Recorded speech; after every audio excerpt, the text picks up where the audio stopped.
Dear students, अब हम जितनी भी हमने इमर्जिंग टेक्नोलॉजीज को डिस्कस किया था अपने पिछले लेक्चर के अंदर, उसके अंदर से हम दो को डिटेल के अंदर डिस्कस करने जा रहे हैं, जिनमें से पहली है क्लाउड कंप्यूटिंग।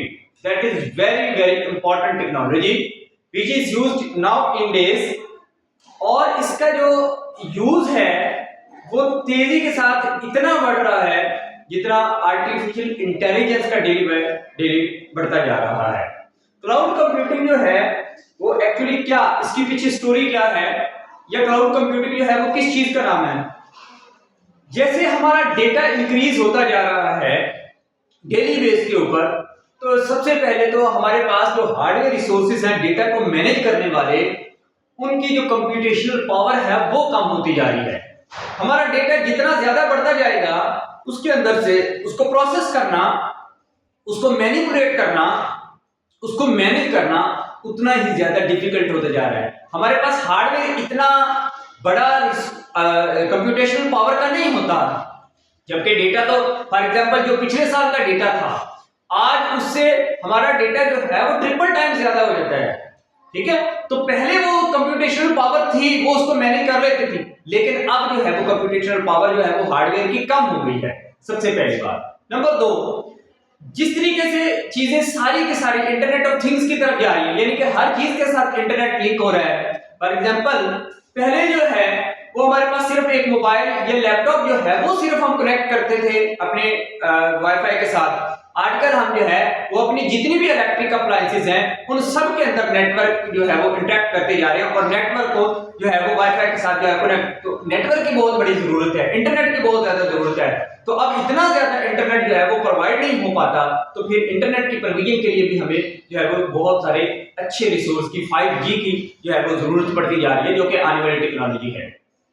इसी तरीके से हमारे पास जो तीसरा सबसे बड़ा एलिमेंट है कि हमारे जब हम मशीन लर्निंग की बात करते हैं, जब हमने मॉडल्स ट्रेन करने होते हैं, तो हमारा जो हार्डवेयर है वो फिर नहीं मॉडल को ट्रेन कर पाता, क्योंकि बहुत बड़े डेटा की प्रोसेसिंग करनी होती है। लिहाजा हम एक बंदा या एक पर्सनल इंडिविजुअल या कोई भी कंपनी जो है इतना बड़ा हार्डवेयर रिसोर्स परचेज नहीं कर सकती।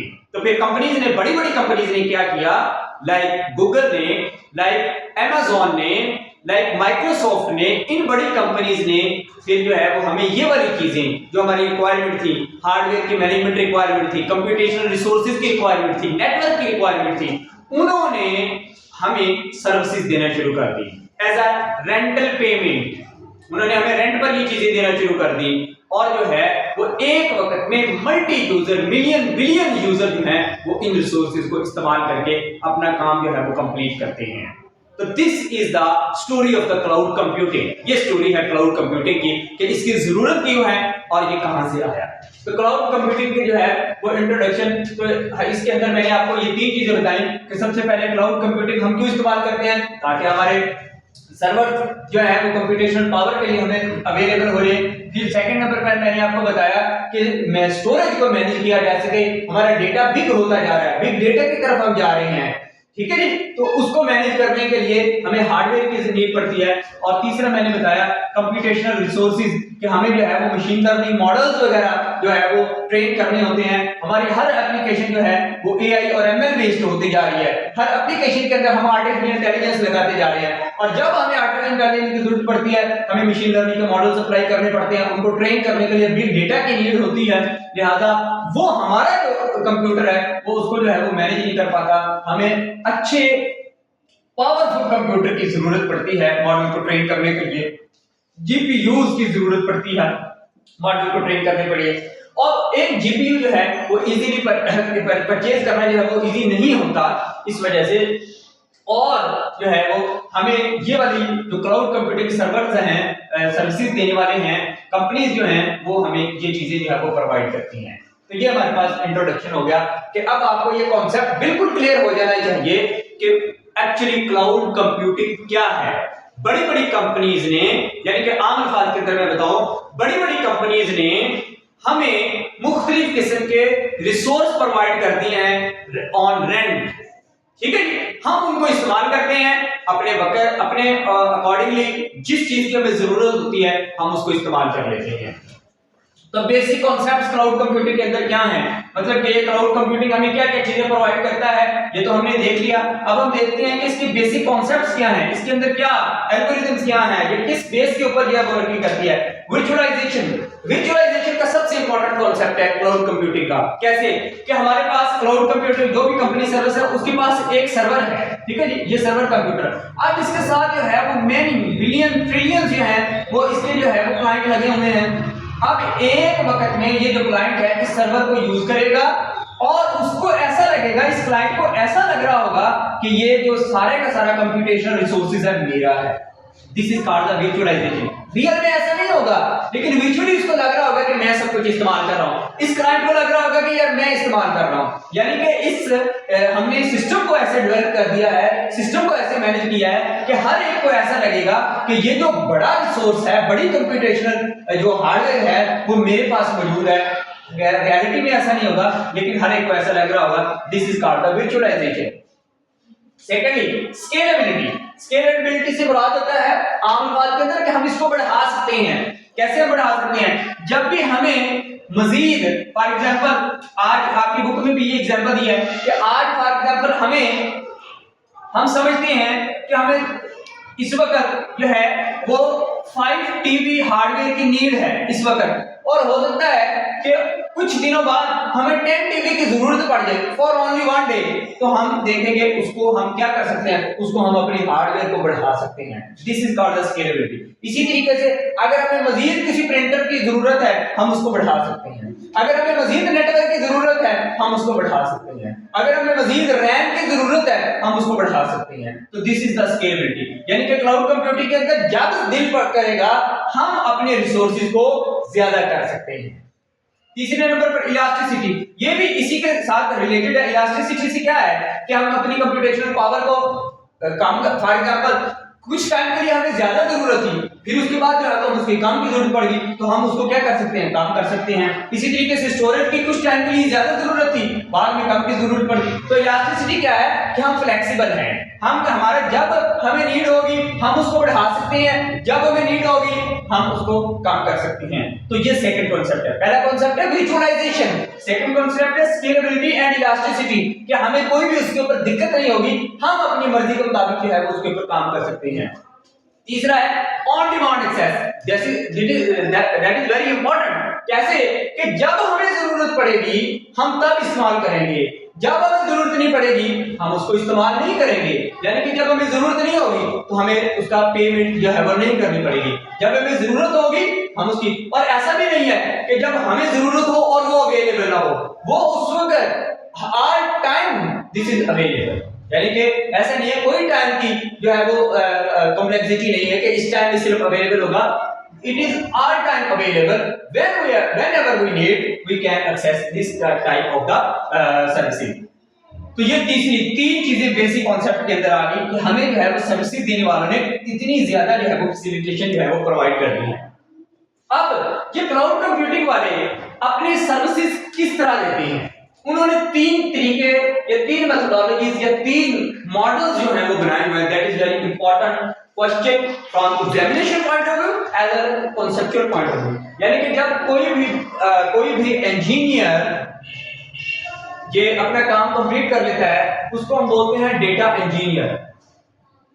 ये जो डेटा इंजीनियर्स होते हैं ये क्लाउड कंप्यूटिंग के अलग इंजीनियर्स होते हैं। एक आम डेटा है जो वैसे डेटा को मैनेज कर रहा था वो भी डेटा इंजीनियर होता है, लेकिन जो क्लाउड कंप्यूटिंग वाले डेटा को मैनेज कर रहे होते हैं ना, इतना बड़ा डेटा होता है उसको मैनेज कर रहे होते हैं, that are called the cloud computing engineers. Cloud computing data engineers इनको बोलते हैं। ये 3 तरह के मॉडल्स हैं जो हमें कंपनीज प्रोवाइड करती हैं। सबसे पहले मॉडल का नाम है IaaS, infrastructure as a services. Second model का नाम है PaaS, platform as a services. तीसरे मॉडल का नाम है SaaS, services, software as a services. ये 3 मॉडल्स हैं जो कि हमें कंपनी प्रोवाइड करती हैं। पहला मॉडल देखिए, ये पहला मॉडल क्या है, इसके अंदर हम क्या करते हैं, जिस तरीके से मैंने बताया कि अगर हमें किसी हार्डवेयर की नीड है, किसी स्टोरेज की नीड है, किसी कंप्यूटेशनल रिसोर्स की नीड है, हमने कोई मॉडल ट्रेन करना है, हमें इस वक्त जो है वो अच्छे एक जीपीयू की जरूरत है, हम क्या करेंगे, हम उनसे ये वाला मॉडल के थ्रू अपनी सर्विसेज लेंगे, यानी कि AWS के थ्रू। हम यहाँ पर इस मॉडल के अंदर हम सिर्फ और सिर्फ जो जरूरत की चीज होती है वो हम जो है वो उसको एज ए विजुअलाइजेशन के कॉन्सेप्ट के थ्रू हम उनका रिसोर्स इस्तेमाल कर लेते हैं। There is no other access, ना हम उनके ऑपरेटिंग सिस्टम को छेड़ सकते हैं, ना हम उनकी किसी भी चीज को जो है वो देख सकते हैं। कोई भी हमें जो चीज चाहिए होगी हम उस तक अपना काम करके जो है वो कंप्लीट कर लेंगे।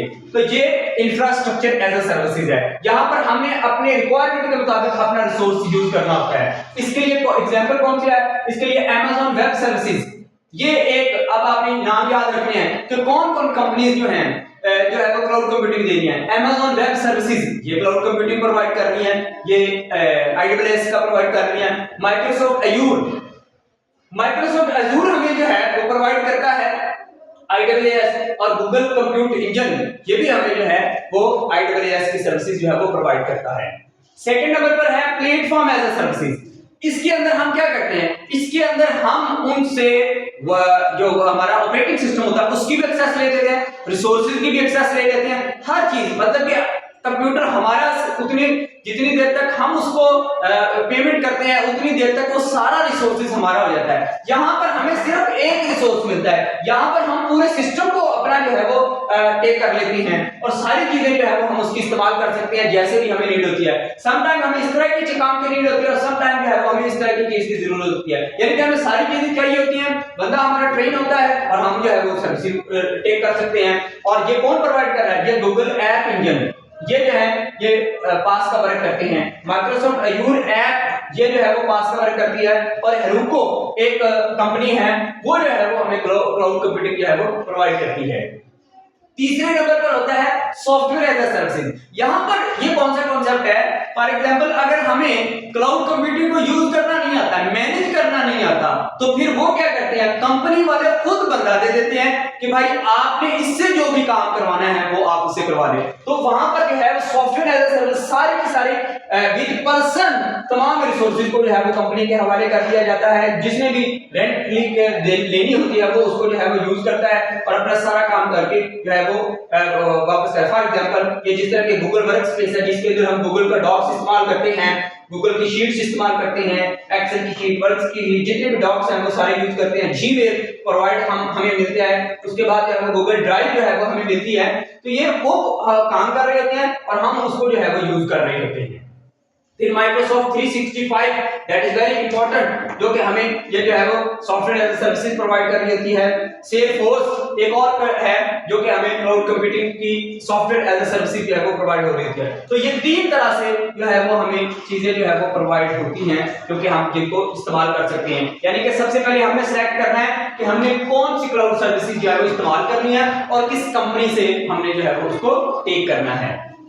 उसके बाद हमारे पास आ जाता है जी क्लाउड डिप्लॉयमेंट मॉडल्स, यानी कि क्लाउड के डिप्लॉयमेंट मॉडल्स जो हैं वो हमारे पास चार हैं। सबसे पहले हमारे पास होता है पब्लिक क्लाउड, यानी कि जो सबके लिए अवेलेबल होता है, that is called the public cloud. फिर है प्राइवेट क्लाउड, जो कुछ स्पेसिफिक कंपनीज के लिए उन्होंने प्रोवाइड किया हुआ है, that is called the private cloud. कुछ उन्होंने ऐसे बनाए हुए हैं जो कंपनी और प्राइवेट दोनों के लिए जो है वो चीजें जो है वो अवेलेबल की हुई है, that is called the hybrid. Hybrid बोलते हैं जो कि पब्लिक भी हो और उसको प्राइवेट भी किया जा सकता हो, दोनों की उसके अंदर जो है वो प्रॉपर्टी मौजूद हो, वो हाइब्रिड होता है।